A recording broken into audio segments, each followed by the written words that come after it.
Hey everyone, welcome back to another episode of What Happened. Today we're covering something that's honestly difficult to talk about, but it's a story that needs to be told.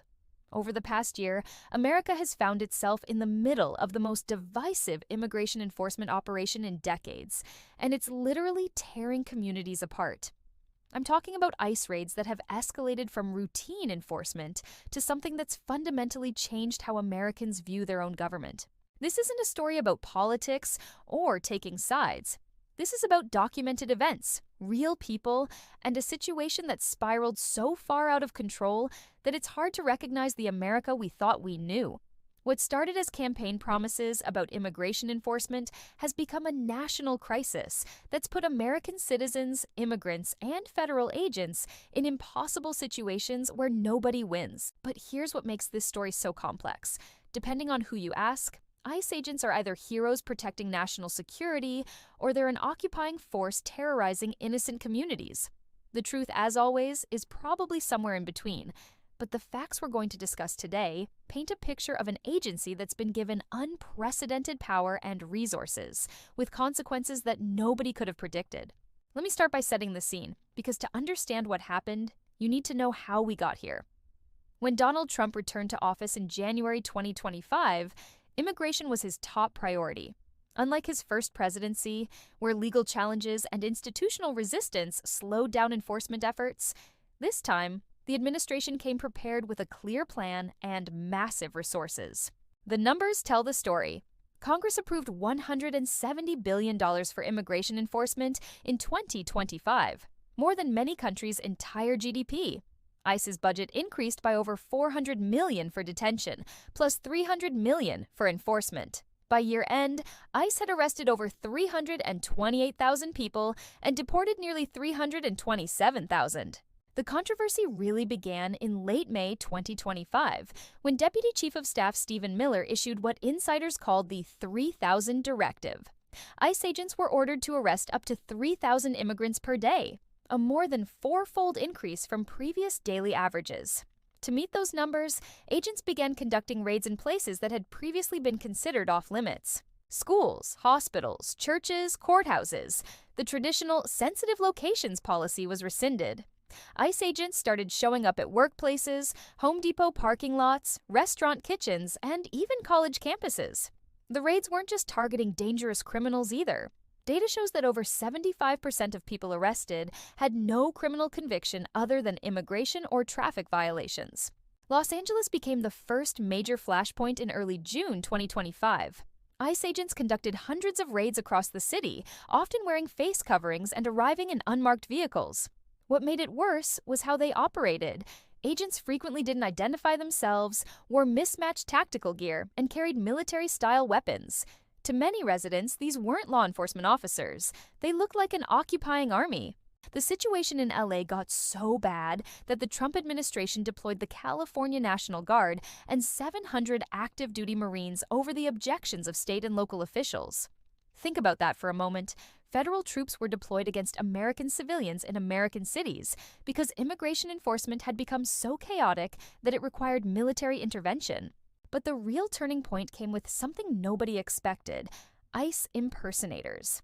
As images of tactical vest-wearing agents became commonplace, criminals started exploiting the confusion. In Philadelphia, a man named Robert Rosaldo robbed an auto shop by claiming to be an ICE agent. He wore a tactical vest, carried a badge, and used zip ties, exactly like the agents people saw on TV every day. These weren't isolated incidents. Throughout 2025, there were dozens of reported crimes committed by people impersonating ICE agents. Some were trying to commit vigilante justice, others were just using the uniform as cover for robbery and assault. The administration's own social media posts, including a White House video titled "ICE Tip Sparks Epic Takedown," were inadvertently providing a blueprint for criminals. The human cost of this chaos became impossible to ignore by fall 2025. ICE agents had shot and killed multiple people, including American citizens. In September, Silverio Villegas Gonzalez was shot during a traffic stop in Illinois. In October, TikToker Carlitos Parayas, known as Richard L.A., was shot after being boxed in by federal vehicles in Los Angeles. But nothing prepared America for what happened in Minneapolis during January 2026. That's when the story took a turn that shocked even people who supported aggressive immigration enforcement. On January 6, 2026, the Department of Homeland Security announced what they called the largest immigration enforcement operation in American history. 2,000 agents were deployed to the Minneapolis-St. Paul area for something called Operation Metro Surge. The name itself should have been a warning. This wasn't routine law enforcement. This was military-style occupation. Within 24 hours, it was clear something had gone terribly wrong. On January 7th, ICE agent Jonathan Ross shot and killed 37-year-old Renée Good, an American citizen, during what witnesses described as a routine traffic interaction. Good was sitting in her car when agents surrounded her vehicle. Body camera footage shows Ross walking around her car, then shooting her 3 times as she tried to drive away. The federal government immediately claimed self-defense, saying Good had run over the agent. But video evidence told a different story. Ross wasn't in front of the vehicle when he fired. He was off to the side, shooting at a car that was moving away from him, not toward him. Minneapolis Mayor Jacob Frey watched the footage and publicly called the federal account bullshit, telling ICE agents to get the fuck out of Minneapolis.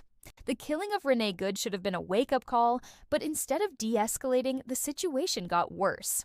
Protests erupted across Minneapolis as residents demanded answers about why a federal agent had killed an American citizen during an immigration operation that had nothing to do with her. The response from federal authorities was to send even more agents. Then came January 24th, 2026, a date that will probably be remembered as the moment everything changed.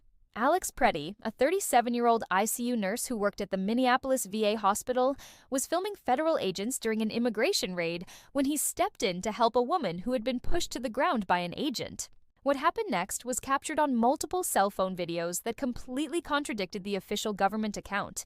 Federal officials claimed Pretti approached agents with a gun and violently resisted arrest. But the videos show Pretti holding only his cell phone, stepping between an agent and a woman he was helping, getting pepper sprayed, then being tackled by multiple agents. In the videos, you can see agents pin Pretti face down on the ground. One agent appears to remove Pretti's legally carried handgun and step away. Then another agent points his weapon at Pretti's back and fires at least 10 shots in 5 seconds, killing him while he was restrained and unarmed.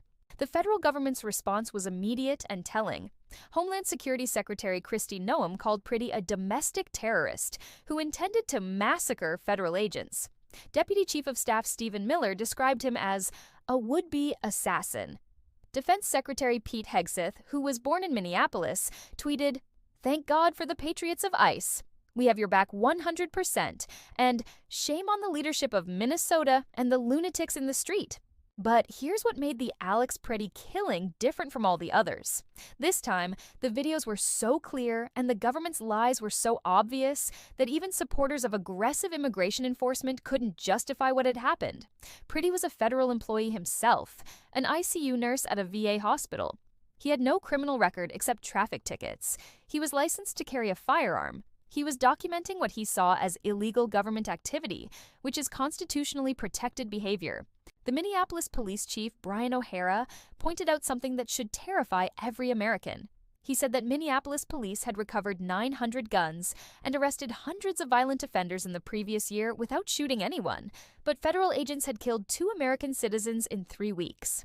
The contrast was stark. Local police, who actually deal with violent criminals every day, managed to do their jobs without killing anybody. But federal immigration agents, who were supposedly targeting dangerous criminals, kept shooting American citizens who posed no threat to anyone. The aftermath of Alex Pretti's killing revealed just how far the situation had deteriorated. Federal agents blocked local police from accessing the crime scene. They prevented state investigators from conducting their own inquiry.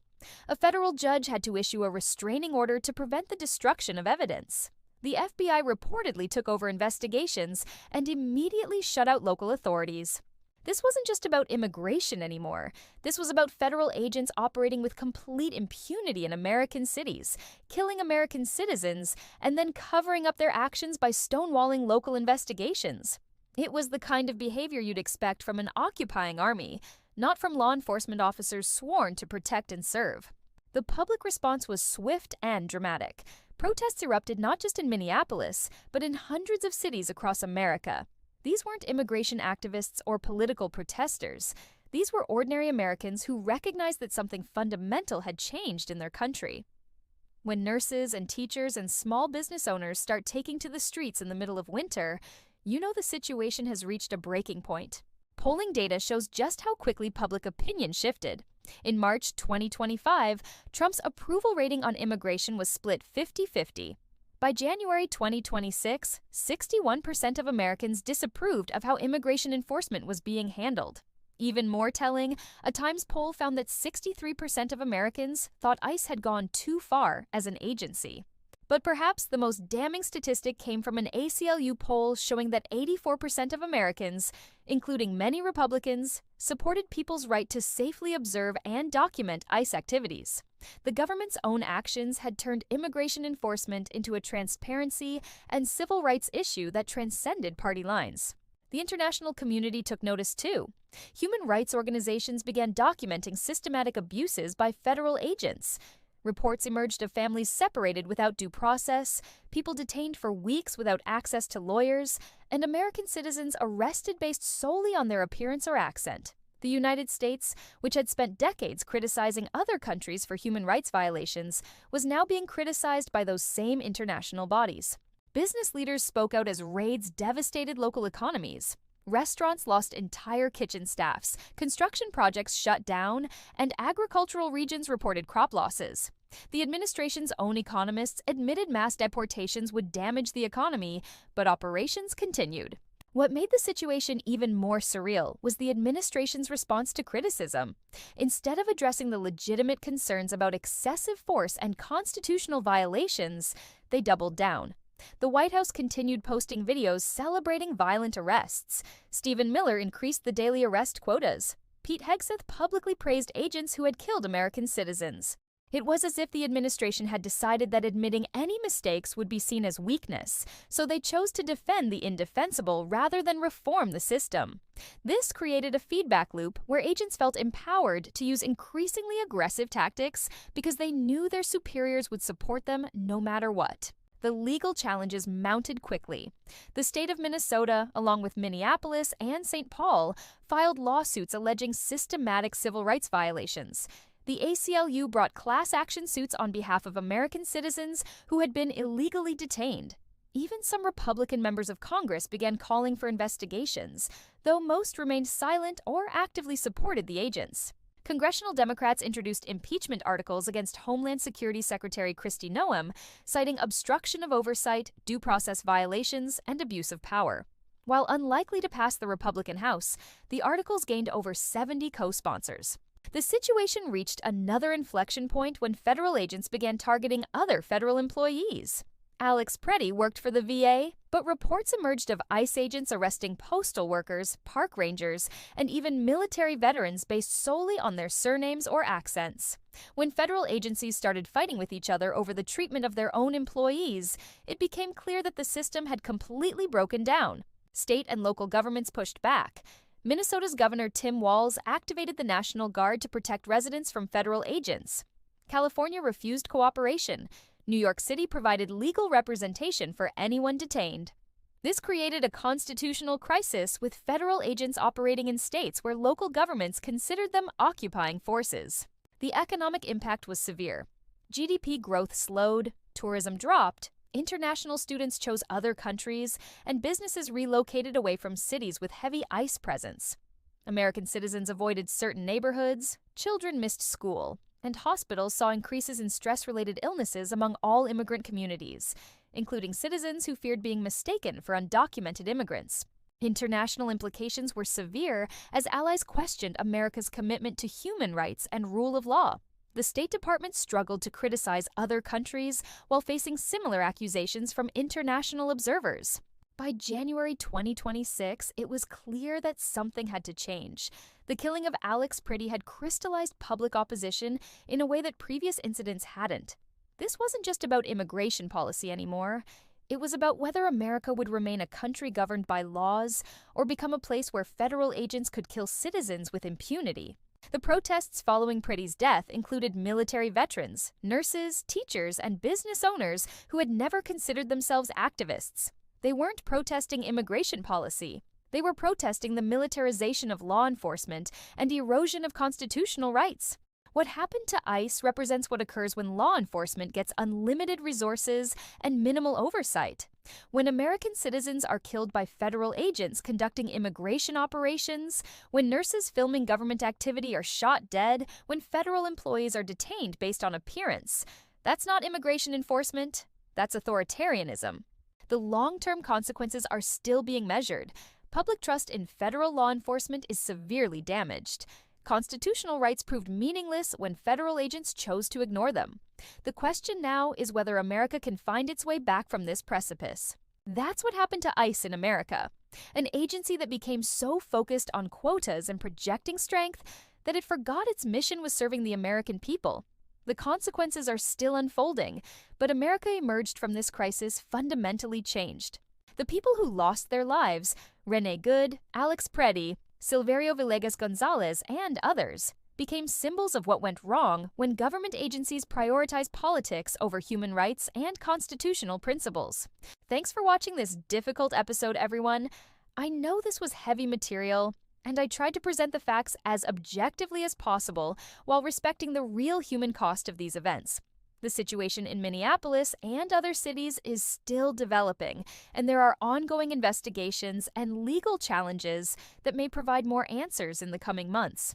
What do you think about everything we discussed today? How do we balance immigration enforcement with constitutional rights? Where do you draw the line between legitimate law enforcement and government overreach? Let me know your thoughts in the comments, but please keep the discussion respectful. This is about real people who lost their lives, not political talking points. Don't forget to subscribe and hit that notification bell for more deep dives into the stories that are shaping our world. I'll see you in the next episode.